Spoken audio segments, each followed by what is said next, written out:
আমি রান্না করব খুবই সুস্বাদু এবং মজাদার ভুনা খিচুড়ি। আর ভুনা খিচুড়ির সাথে দিব আজকে আমি ডাউল। এখানে আমি নিয়েছি ৫ রকমের ডাউল। এখানে নিয়েছি আমি বুটের ডাউল, এখানে নিয়েছি আমি খেসারির ডাউল, এখানে নিয়েছি আমি এই মুসুরির ডাউল, আর নিয়েছি মাসের ডাউল, মুগের ডাউল। এই ৫ রকম ডাউল দিয়ে আজকে আমি খুবই মজাদার এবং সুস্বাদু ভুনা খিচুড়িটা রান্না করব, যা আমার এবং আমার পরিবারের সবারই খুবই পছন্দের। আর সাথে রান্না করব ডিমের ঝোল, আলু দিয়ে ডিমের ঝোল দিয়ে এই ভুনা খিচুড়িটা আজকে আমরা খুবই সুস্বাদু এবং মজা করে খাবো। আমি ভুনা খিচুড়ি আর হলো যে এই আপনার ডিম তরকারি রান্না করার জন্য এখানে যে মশলাগুলো নিয়েছি সেটা হলো এটা হলো জিরা বাটা নিয়েছি, এটা হলো রাঁধুনি সজার মিষ্টি জিরা বাটা, আর এটা হলো আপনার এলাচ বাটা, এটা রসুন বাটা, এটা আদা বাটা, এটা পেঁয়াজ বাটা। আর নিয়েছি হলো যে আপনার পেঁয়াজ কুচি, কাঁচামরিচ, তেজপাতা, দারুচিনি, লং আর এলাচ আমি ৩-৪টা ছেঁচে নিয়েছি। এই কটা মশলা দিয়ে আমি মুরগির মাংস, আপনার ডিম ভুনা আর ডিমের তরকারি আর হলো ভুনা খিচুড়ি রান্না করবো। এই যে ভুনা খিচুড়ির জন্য আমি কী করেছি, আমি ভুনা খিচুড়ি রান্না করার জন্য চাউলগুলো ভালো করে ধুয়ে ঝরানি দিয়ে নিয়েছি। এখন আমি এটা রান্না করব। এটা ভালো করে ভাজা হয়ে গেছে, দেখুন বাদামি কালার হয়ে গেছে। এখন আমি এর মধ্যে দিয়ে দিব চাউলগুলো দিয়ে দিব। এখন আমি ধুয়ে ঝরিয়ে রাখা চাউলগুলি দিয়ে দিব।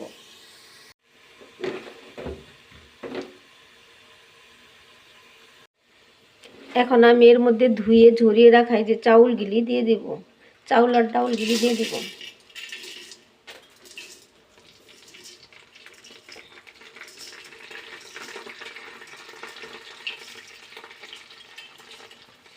এই যে নিচে যে পানি থাকে সেগুলো দেওয়া যাবে না, সুন্দর করে এভাবে দিয়ে দেওয়া হবে। এই যে দিয়ে দেব, একটু পানি নেই, সামান্য একটু দেখুন পানি আছে, পানিগুলো যাতে না করে সেজন্য এটার মধ্যে দিয়ে দেব।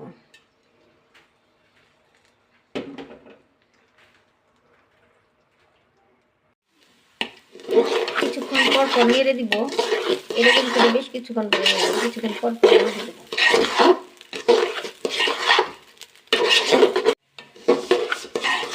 আমার আর একটু হয়নি, আরও ভাজতে হবে, এটা আরও ভালো করে ভাজতে হবে।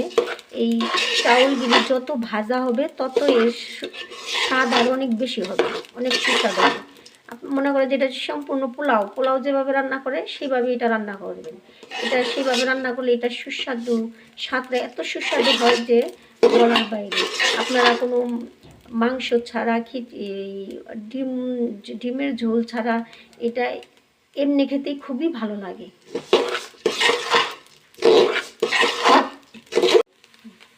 আমার এই ভুনা খিচুড়ির চাউলগুলি প্রায় ভাজা হয়ে গেছে। এখন আমি এর মধ্যে দিয়ে দিব,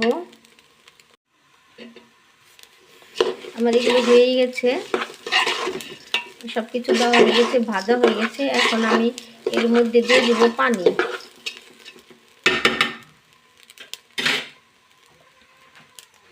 এখানে আমি দিব হলো গরম পানি দিতেছি, আপনারা চাইলে ঠান্ডা পানিও দিতে পারেন।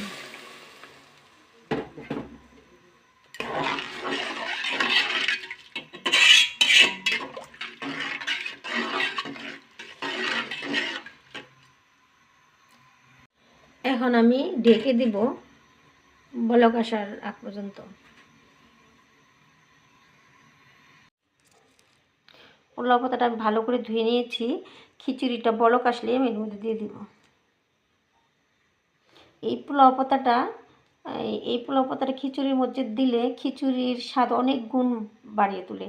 আপনি চাইলে পোলাও রান্নার সময় দিতে পারেন। এমনি বলক এসে গেছে, দেখুন খিচুড়িটা বলক এসে গেছে, অনেক সুন্দর একটা গ্রান বের হয়েছে এবং দেখতে অনেক ভালো হয়েছে। এখন আমি এর মধ্যে দিয়ে দেবো যে পোলাও পাতাগুলো।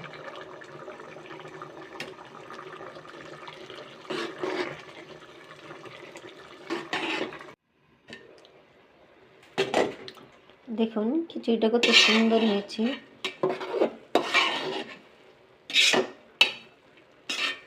খুব সুন্দর একটা সুগন্ধ বের হচ্ছে। এই খিচুড়িটা আপনার এই মাংস, তারপরে ডিমের ঝোল ছাড়াও খেতে, আপনি এমনি খেতে খুবই ভালো লাগে। একটু নরম, ভাতের চেয়ে একটু নরম প্রকৃতির হয়, এটা মনে করেন খুবই ভালো লাগে। আমি আবারও কিছুক্ষণ ঢেকে দিব, কারণ এখনও ভালো করে হয়নি, আর একটু হবে। নিচে একটু পানি প্যাচ করতেছে, সেই জন্য এটা রেখে দিলাম। এখন আমি খিচুড়ি বাড়বো। খিচুড়িটা দেখেন অনেক সুন্দর এবং অনেক সুন্দর হয়েছে, দেখতে অনেক সুন্দর হয়েছে এবং অনেক সুন্দর একটা গ্রান বের হচ্ছে। দেখুন আমি এখন এই খিচুড়ি খাবো।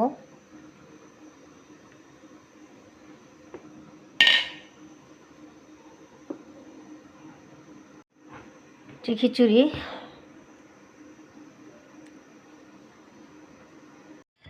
এখন আমি এখানে একটি কোয়েল পাখির ডিম আর একটি বড় ডিম নিব খাওয়ার জন্য। একটু 2 ফালা আলু নিব, ঝোল নিব।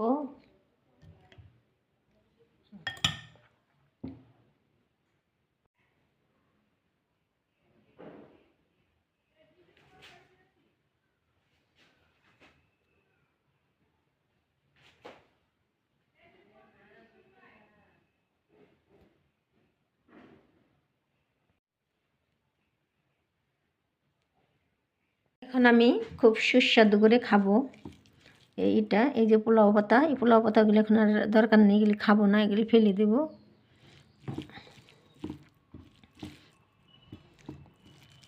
খুব ভালো লাগছে। বিসমিল্লাহ। খুবই স্বাদ হয়েছে।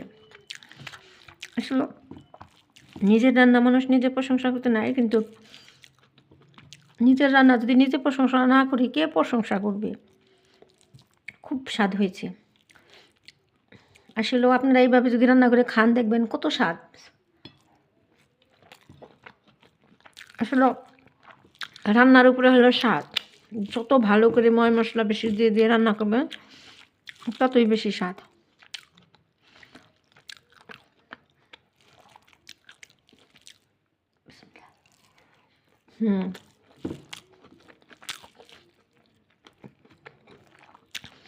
আমার 2 মেয়ে আমার এই খিচুড়ি রান্নাটা খুব পছন্দ করে। মা আর কিছু মজা না হলে তোমার খিচুড়িটা খুব স্বাদ হয়।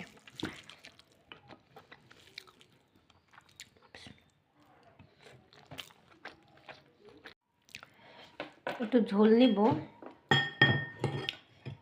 খিচুড়িতে ঝোল বেশি হলে ভালো লাগে। আমরা আবার ঝোল বেশি খাই, আলু খাই।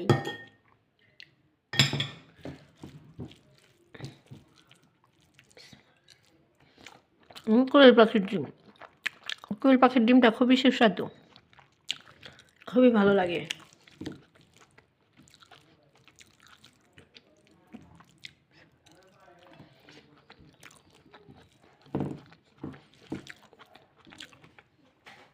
পানি খাবো।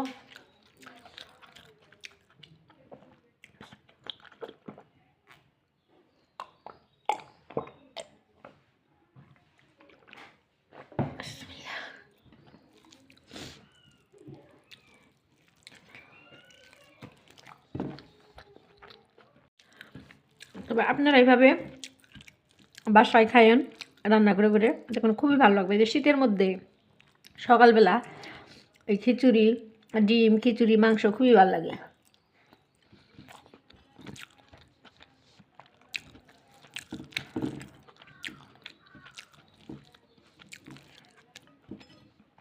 আসলে আমার কোনো প্রাতিষ্ঠানিক তেমন একটা শিক্ষা নাই এই রান্নার বিষয়ে। আমি নিজে থেকেই মনে করেন যে ছোটোবেলা থেকে আমার দাদি, আমার মা, আমার নানি, এদের কাছ থেকে আমি শিখে শিখে রান্নাগুলো শিখেছি।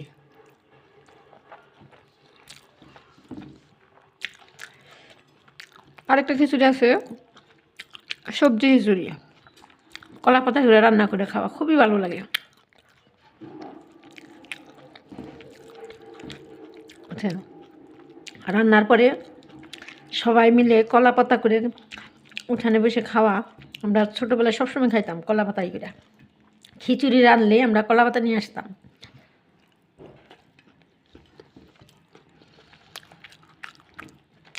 আমার দাদিও কলা পাতায় খেতে খুব পছন্দ করতো।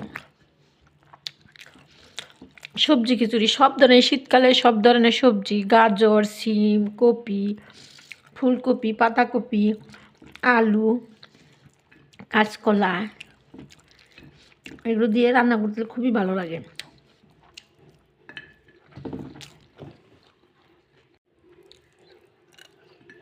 শেষ খাওয়া, অনেক মজা করে খেলাম। এখন হলো সকাল 9:30 বাজে।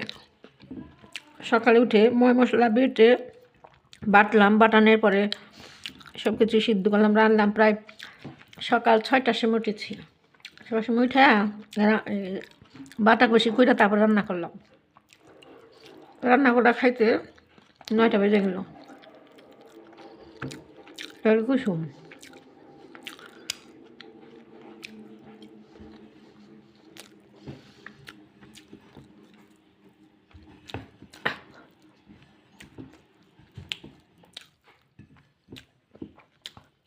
খুব মজা।